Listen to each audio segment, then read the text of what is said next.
ও দাদা, হলো তোমার? সেই কখন থেকে দাঁড়িয়ে আছি। দিচ্ছি রে বাবা, দিচ্ছি। উনুন ধরাতেই কত সময় চলে যায়, একা হাতে সব করতে হয়, সময় তো লাগবেই। তুমি সেই মানদাতার আমলেই পড়ে আছো। এখন কত ঝাঁ চকচকে দোকান সব জায়গায়, তুমি এখনো সেই উনুনই ব্যবহার করছো। আর সেই আলুর চপ বেগুনি, একটু অন্য কিছুও তো রাখতে পারো। ওসব আমি পারি না বাপু।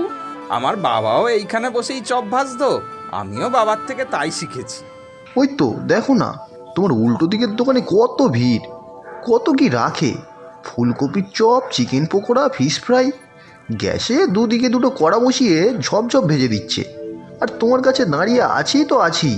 তা আমি যা জানি তাই তো বানাবো, ওসব হাবিজাবি খাবার আমি বানাতে জানি না। কটা লুকি বা হয় তোমার দোকানে? আর ওই দোকানে দেখো। তা তো রোজই দেখি, কি আর করব বলো। আমার ছোট দোকান, ছোট সামর্থ্য, যতটা পারি করি। এবার আমার 5টা চপ তাড়াতাড়ি দাও দাদা, অনেকক্ষণ দাঁড়িয়ে আছি। এই তো দিচ্ছি, হয়েই এসেছে।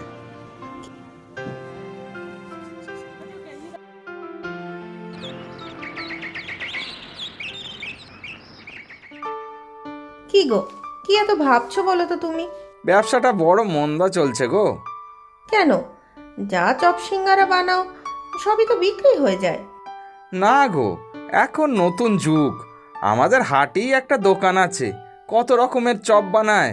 আমি তো শুধু আলুর চপ আর বেগুনি। কিন্তু তোমার দোকানে তো এতদিন বিক্রি ভালোই হতো গো, আমাদের সংসারও চলে যেত। তা হতো, তবে আর একটা সমস্যা আছে। কেউ কি তোমাকে কিছু বলেছে নাকি?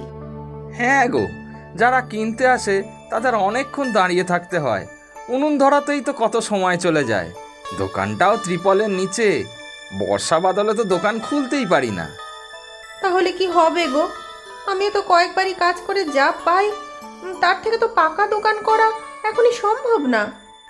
প্রায় কালবৈশাখী হচ্ছে এখন। সেদিন তো ঝড়ে ত্রিপলটাই উড়ে গেল, উনুনও গেল নিভে। আবার উনুন জ্বালাতেই কত সময় চলে গেল, পুরো সন্ধে, আর ব্যবসাই হলো না। তাহলে কি করবে বলো তো? একটা যদি গ্যাসের চুলা ব্যবস্থা করতে পারতাম, তাহলে আর যারা চপ কিনতে আসে তাদের আর দাঁড়িয়ে থাকতে হতো না। সে তো অনেক টাকার ধাক্কা গো। সেটাই তো ভাবছি, কি যে করি। আচ্ছা, আমি না হয় আর কয়েকটা কাজের বাড়ি ধরার চেষ্টা করব, যদি তোমাকে কিছু সাহায্য করতে পারি। তুমি চিন্তা করো না গো, সব ঠিক হয়ে যাবে। ওরে ঝন্টু, তাড়াতাড়ি কর, বাবুরা সব দাঁড়িয়ে আছে। এই তো দিচ্ছি কর্তা, হয়ে এলো বলে। আমাকে 10টা চিকেন পকোড়া দাও। আরে আমাকেও দাও এবার। দিচ্ছি বাবু, হয়েই এসেছে। না সত্যি রমেশ, তোমার দোকানে এলেই তাড়াতাড়ি সব পেয়ে যাই। গৌরের দোকানে যে কতক্ষণ দাঁড়াতে হয় তার ঠিক নেই। সবই আপনাদের কৃপা বাবু। এই নিন আপনারটা। আরে আমাকেও দাও এবার। এই নিন বাবু, আবার আসবেন। তা তো আসবোই, আমার ছেলে আবার তোমার দোকানের জিনিস বড় ভালো খায়। এ ভগবান, আজ আবার ঝড়, আজও ব্যবসা হবে না। না, এবার উনুনটা ধরাই। আরে দোকান তো খোলোইনি এখনো। আগে এমন দমকা বাতাস দিচ্ছে যে উনুনটা ধরানো হয়নি। ভাবলাম ঝড় বৃষ্টির দিনে বাড়ি গিয়ে জমিয়ে চপ মুড়ি খাবো, না তার হলো না। একটু দাঁড়ান বাবু, আমি উনুন ধরিয়েই ভেজে দিচ্ছি। না বাপু, আকাশের অবস্থা দেখেছ? এক্ষুনি ঝেঁপে বৃষ্টি নামলো বলে। তোমার এখানে দাঁড়ালে ভেজা ছাড়া গতি নেই। কখন তোমার উনুন ধরবে আর কখন তুমি ভাজবে। এদিকে আসুন কর্তা, কি লাগবে বলুন, 2 মিনিটে হয়ে যাবে। ভিতরে বেঞ্চি আছে, বসুন না, বৃষ্টিতে ভিজবেন না। হ্যাঁ ভাই, তোমার দোকানেই আসছে।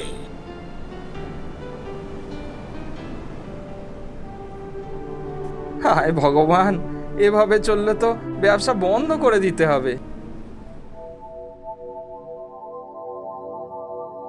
ওগো, এটা একটু নামাও তো দেখি। এটা আবার কি গো, কোথায় পেলে? আগে তো নাও এটা, তারপরে সব বলছি। এটা কোথায় পেলে গো বউ? ও বাড়ির বৌদি দিল। ওমা, সে কি, তুমি চেয়ে এনেছো? না, ব্যাপারটা সেরকম না। বৌদির বাড়ির ভাড়ার ঘরটা পরিষ্কার করতে গিয়ে দেখি এই স্টোভটা। বৌদি ফেলেই দিচ্ছিল, আমি নিয়ে এলাম। তবে বলেছি যা দাম হবে মাসে মাসে আমার মাইনে থেকে কেটে নিতে। ওই তো কটা টাকা মাইনে পাও, তার থেকেও যদি কেটে নেয়। সে আমি ঠিক সামলে নেব। আরেকটা বাড়ি কাজের কথা বলেছি। তুমি দোকানে স্টোভটা ব্যবহার করলে দেখবে বিক্রি বাড়বে। সেটা তো আমাদের সংসারের জন্য ভালো, তাই না? তা ঠিক, কিন্তু কেরোসিন তেল লাগবে যে। সে ব্যবস্থাও করা আছে। রেশন থেকে বেশ কয়েক মাস ধরে নিয়ে রাখছিলাম। তোমার কোনো অসুবিধা হবে না। সত্যি গো, সব পারো তুমি। এবার মনে হয় খদ্দেরদের আর অসুবিধে হবে না। তবে আবার নতুন এক বাড়ির কাজ নিয়েছো, অনেক পরিশ্রম হবে তোমার। না গো, সংসারটা তো আমাদের দুজনেরই। দুজনে মিলে দেখবে সংসারটা ঠিক চালিয়ে নেব।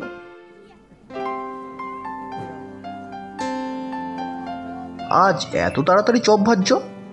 আজ তো আর সেই উনুন নেই দাদা, দেখো না স্টোভে বানাচ্ছি, তাড়াতাড়ি হয়ে যাচ্ছে। বাবা, বেশ ভালোই করেছো। আমাকে তাহলে 4টে চপ আর 4টে বেগুনি দাও। তোমার বানানো চপের স্বাদই আলাদা। এই তো দিচ্ছি, কাল থেকে পেঁয়াজিও করব। তোমার কথাই ঠিক দাদা, ব্যবসা বাড়াতে হবে, বউও বলছিল। তা তো ঠিকই, জিনিসপত্রের যা দাম বাড়ছে, ব্যবসা না বাড়ালে চলবে কি করে? এই নাও দাদা তোমার চপ। আসি গো।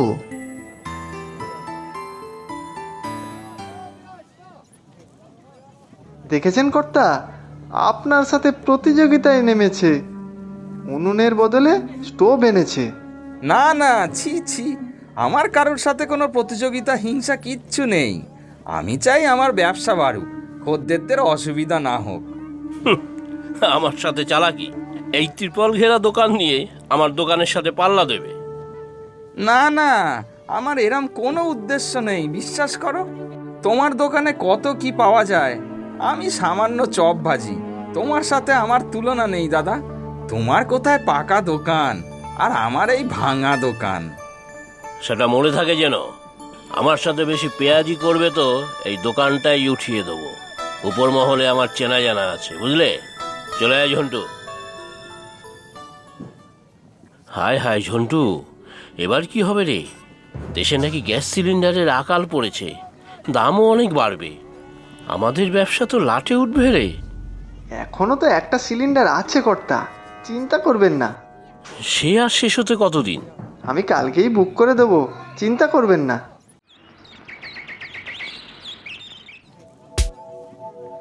কি হলো দাদা, আজ দোকান খুলবে না?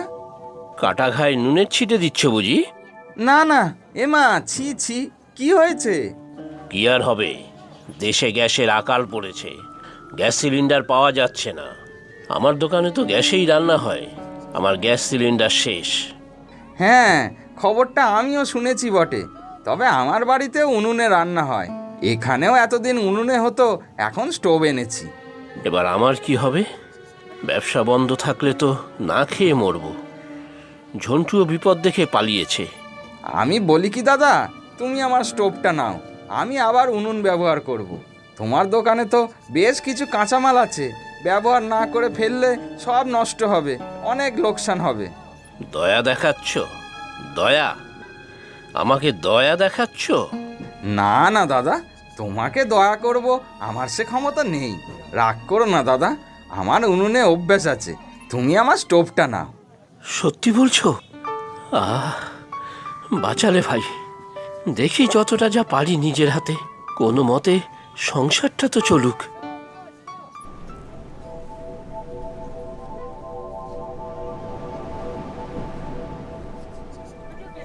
ও ভাই, বলছি একটা কথা বলবো? হ্যাঁ বলো না দাদা। ওই দেখো আবার ঝড় উঠলো। তুমি আমার যা উপকার করলে কি বলবো। আমি বলছি কি, এই উনুনটা নিয়ে আমার দোকানে চলো, ঝড় উঠছে। তোমার দোকানে যাব? হ্যাঁ চলো চলো, দুজনে মিলে না হয় স্টোভটা ভাগাভাগি করে ব্যবহার করব। উনুনটাও থাক, দরকারে লাগবে। কত হ্যাটা করেছি তোমাকে, আর আজ দেখো তোমার দয়াতেই আমি চলছি। ছি ছি, এ কি বলছো? এক জায়গায় ব্যবসা করি, একে অপরের সুবিধা অসুবিধায় তো পাশে থাকতেই হবে। চলো তাহলে, মিলেমিশে কাজ করলে দুজনার ব্যবসাই বাড়বে। হ্যাঁ দাদা, ঠিক বলেছ। সবে মিলি করি কাজ, হারি জিতি নাহি লাজ। প্রচুর সঠিক উত্তরদাতাদের মধ্যে থেকে আমরা বেছে নিয়েছি 10 জনের নাম। গল্পের নাম দুই কিপ্টে বাড়ির ভোজ।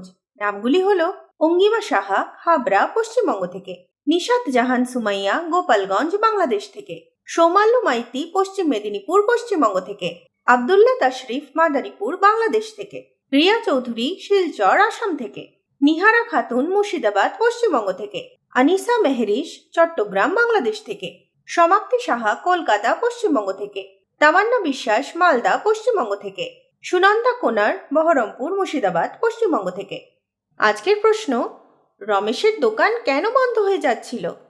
তোমরা প্রশ্নের উত্তরের সাথে নিজের নাম আর কোথায় থাকো সেটাও লিখে জানাবে কিন্তু।